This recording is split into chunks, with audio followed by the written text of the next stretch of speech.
Bonjour.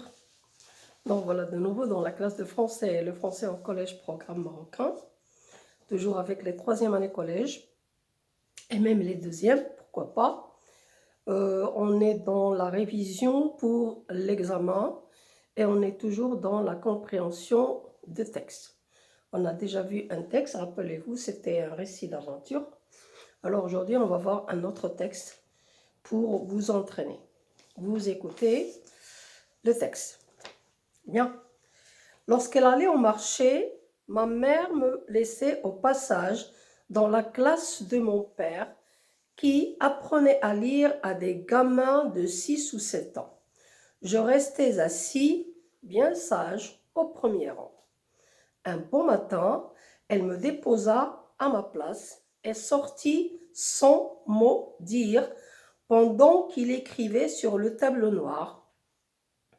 La maman a puni son petit garçon qui n'était pas sage. Tandis qu'il arrondissait un admirable point final, je m'écriai « Non, ce n'est pas vrai !» Mon père se retourna soudain, me regarda stupéfait et s'écria « Qu'est-ce que tu dis ?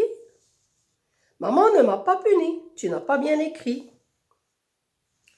Qui t'a dit qu'on t'avait puni ? C'est écrit. La surprise lui coupa la parole un moment. Voyons, voyons, dit-il enfin. Est-ce que tu sais lire ? Oui. Eh bien, lis. Je lus la phrase à haute voix. Alors, il alla prendre un abécédaire et je lus sans difficulté. Je crois qu'il eut ce jour-là la plus grande fierté de sa vie. Bien, je vous relis le texte et je vous conseille pendant l'examen, de le lire plusieurs fois. Lorsqu'elle allait au marché, ma mère me laissait au passage dans la classe de mon père qui apprenait à lire à des gamins de 6 ou 7 ans. Je restais assis bien sage au premier rang. Un beau matin, elle me déposa à ma place et sortit sans mot dire pendant qu'il écrivait sur le tableau noir. La maman a puni son petit garçon qui n'était pas sage. Tandis qu'il arrondissait un admirable point final, je m'écriai « Non, ce n'est pas vrai !» Mon père se retourna soudain, me regarda stupéfait et s'écria « Qu'est-ce que tu dis ? Maman ne m'a pas puni, tu n'as pas bien écrit. Qui t'a dit qu'on t'avait puni ? C'est écrit. » La surprise lui coupa la parole un moment. « Voyons, voyons, dit-il enfin. Est-ce que tu sais lire ? Oui. Eh bien, lis. Je lus la phrase à haute voix. Alors, il alla prendre un abécédaire et je lus sans difficulté. Je crois qu'il eut ce jour-là la plus grande fierté de sa vie. Marcel Pagnol, La gloire de mon père. Bien, alors rappelez-vous, dans le texte précédent, on vous a demandé la source. Quelquefois, on ne vous demande pas la source. Donc, si on ne vous demande pas, vous n'avez pas à la mettre. Mais on en a besoin quelquefois. Alors, aujourd'hui, la question, c'est quel est le genre et le type de ce texte ? Et c'est une question qui peut tomber à l'examen. Quel est le genre et le type de ce texte ? Alors, pour trouver le genre, c'est simple. On va à la source. Alors, dans la source, qu'est-ce qu'on a ? Marcel Pagnol. Donc, Marcel Pagnol, c'est un écrivain, c'est l'auteur. Et puis, entre deux guillemets, La gloire de mon père. Donc, La gloire de mon père, c'est le titre. C'est le titre d'une histoire. Puisque je suis dans une histoire, donc, le genre, c'est un récit. Et puis, l'auteur, ici, il parle d'une partie de la vie, oui, de sa vie. Parce que dans le texte, il dit « je ». Oui, donc on peut dire que la première question, par exemple, et là, c'est le genre. Alors, le genre de texte. Et là, on a le titre, La gloire de mon père, mais là, on a un petit texte. Donc, quand on prend une partie dans l'histoire, on dit un extrait. Un extrait. Donc, le genre, un extrait. Un extrait de quoi? De récit. De récit, précisément de quoi? De récit de... Il raconte sa vie. De récit de vie. Maintenant, je voudrais donner beaucoup plus de détails. Comment on appelle ce récit de vie? Quand l'auteur parle de sa vie et quand il utilise « je ».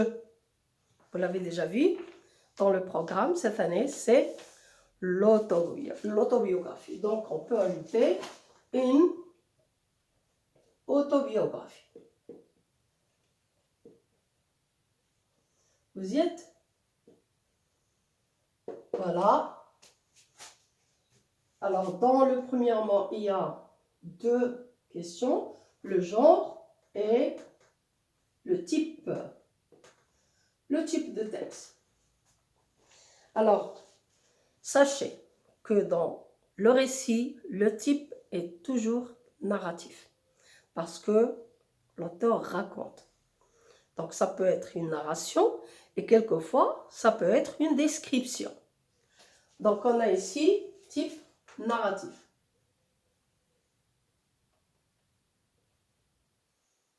Voilà le type. On passe à la deuxième question. La deuxième question nous dit où se passent les événements du texte. Alors, dans le texte précédent, c'était le cadre spatio-temporel. Et dans le cadre spatio-temporel, c'est le lieu et le moment. Maintenant, la question est posée d'une autre manière et on cherche seulement le lieu où se passent les événements. Alors, où se passent les événements? Oui, les événements. Alors, je vous conseille aussi d'écrire des phrases dans la réponse. Il ne faut pas lancer des mots comme ça. Parce qu'il y a des élèves qui, par exemple, dans cette phrase, où se passent les événements du texte, ils écrivent la classe. C'est quand même, d'abord, c'est pas une phrase, et puis c'est un poli, là. Oui, donc la phrase correcte. Les événements se passent dans une classe. Quelle classe? De quelle matière? Vous voyez? Classe de français. Voilà donc les événements. Les événements se passent dans une classe de français. À la troisième question. Qui est-ce qui raconte l'histoire? Dans ce texte, qui est-ce qui raconte? Oui, c'est un narrateur. Et le narrateur, c'est un enfant, là. C'est un enfant de la classe. Est-ce que l'enfant ici, maintenant, c'est lui qui écrit son autobiographie. Donc, maintenant, il est grand. Donc, c'est l'auteur lui-même. C'est lui qui raconte. Donc, on a ici qui raconte un enfant. On a le narrateur.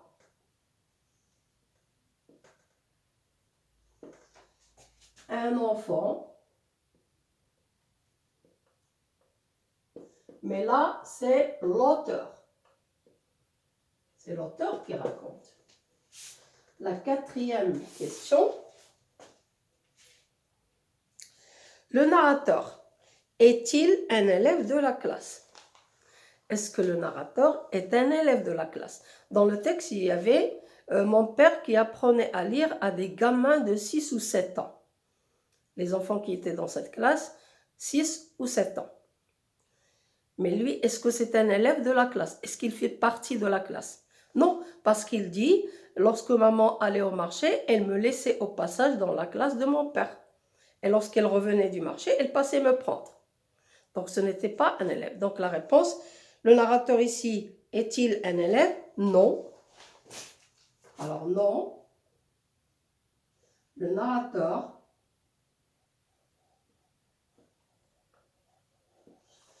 n'est pas un élève. Il faut être précis dans la réponse. N'est pas un élève.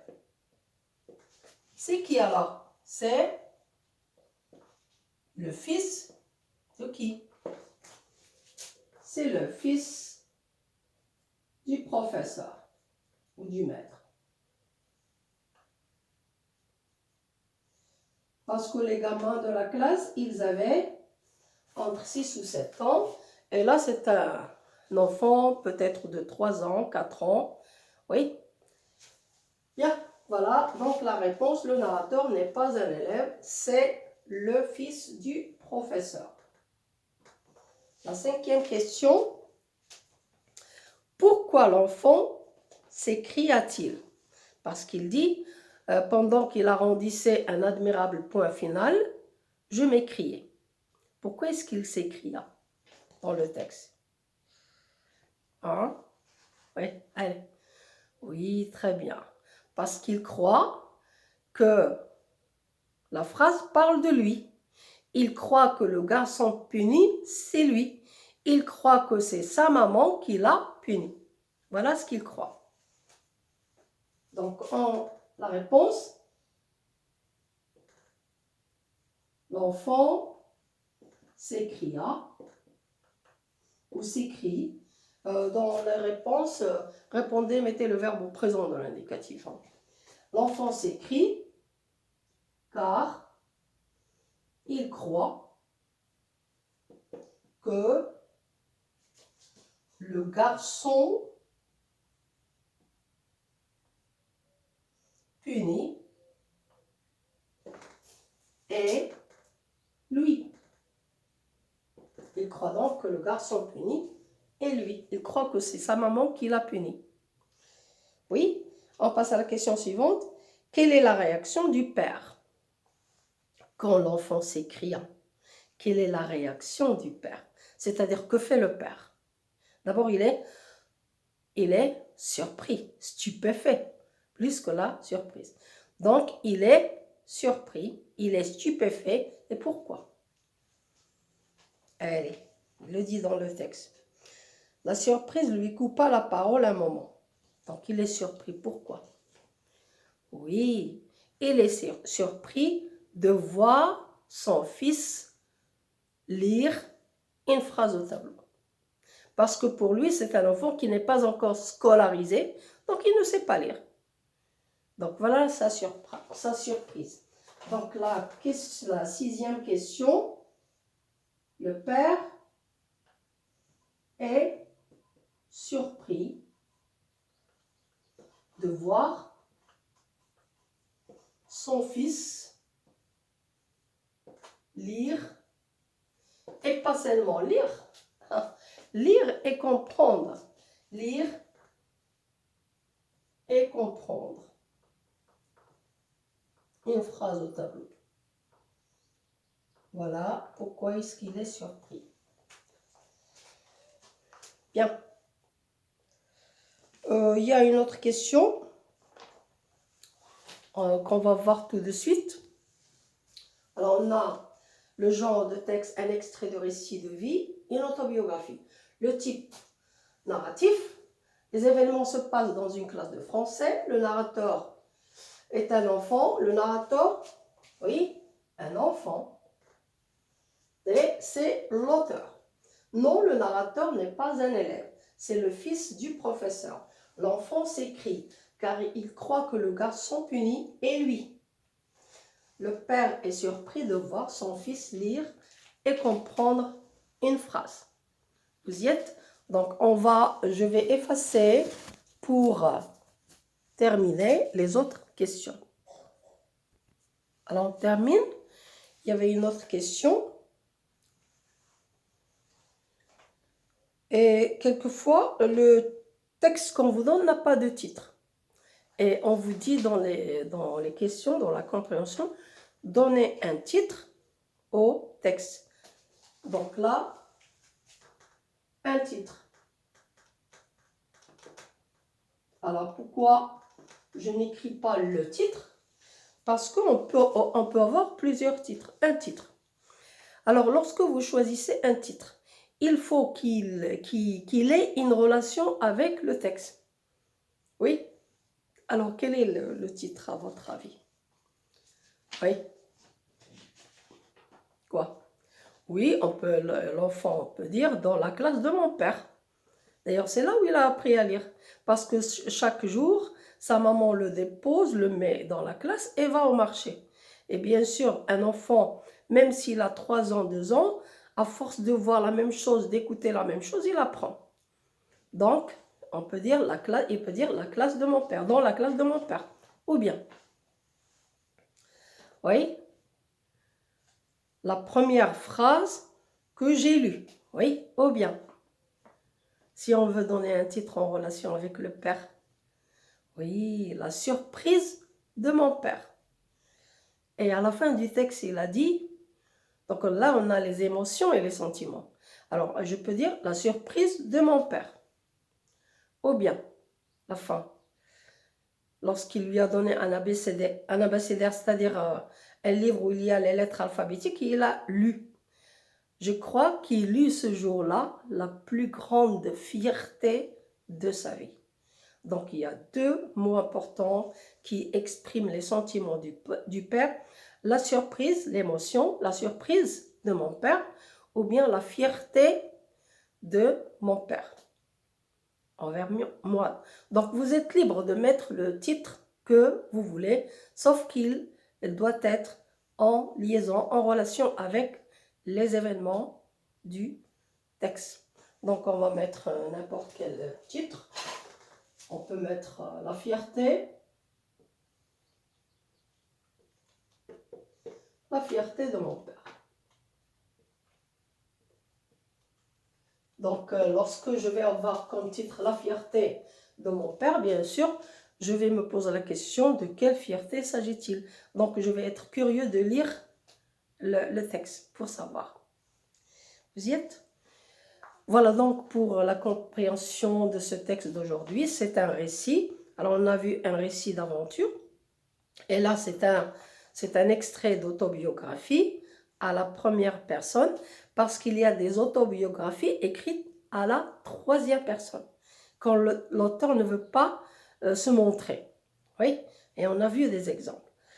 On peut aussi vous donner des mots dans le texte, des mots soulignés, et on peut vous dire, par exemple, expliquer le mot ou bien donner le synonyme du mot souligné dans le texte.